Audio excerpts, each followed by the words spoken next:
The next setups here on the euro, as I said this morning, we're just looking to see now, is this a lower low followed by a lower high? That will keep things tidy.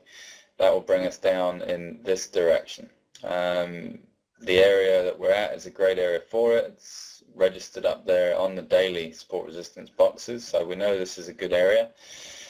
We have fought this high-low breakout, and we've pretty much had that.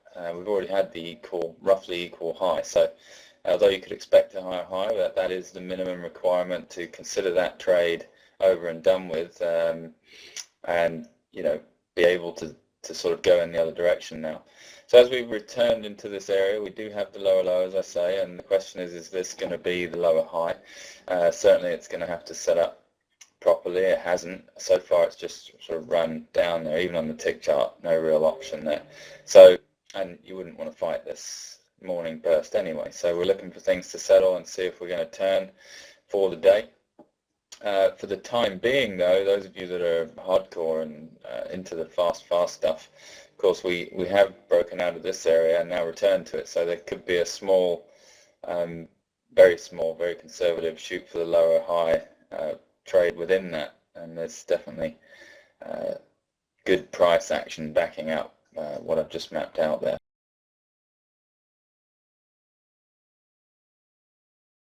As we discussed 6 hours ago, the small pullback buy followed by that confirmation to come on down. Now the confirmation to come on down was news driven, so unless you're watching the tick chart and you really liked this lovely style of price action again, you wouldn't have been able to enjoy that.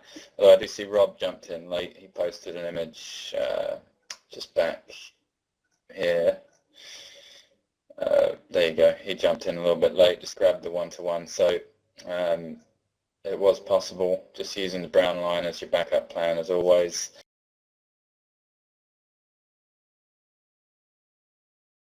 Allowing things to settle, we broke through that box, pushed those highs, so that ruined the idea of confirming this area and coming down. We clearly broke it by quite a lot.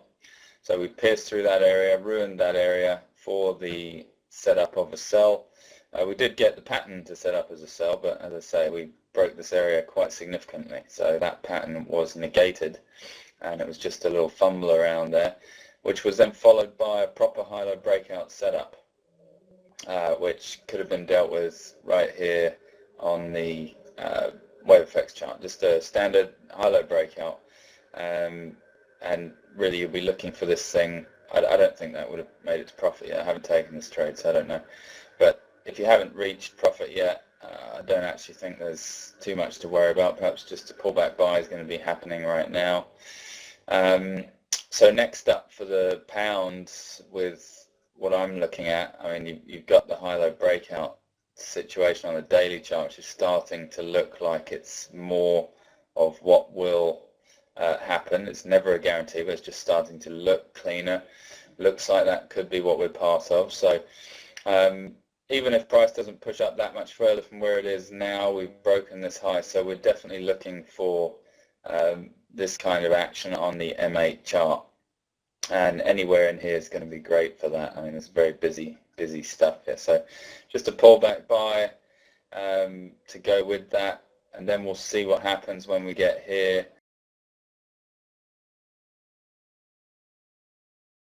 We had a nice high-low breakout trend following, looking to just continue the top of those highs. As I mentioned earlier, this was the type of place that we'd be looking to target, and just that little skewed double tap was really quite nice.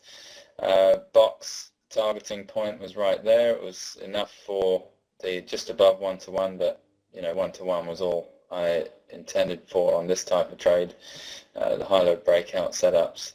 And then it's reacted up top here, and this was just what I was curious to see how we would react when we got up here. Now once again, news reaction, but there was a ElectroFX trigger for those that didn't mind about the news or understood that the news was just backing up the trade. Otherwise, just sit out, enjoy the small buy that we had on the way up, and wait for the news to settle.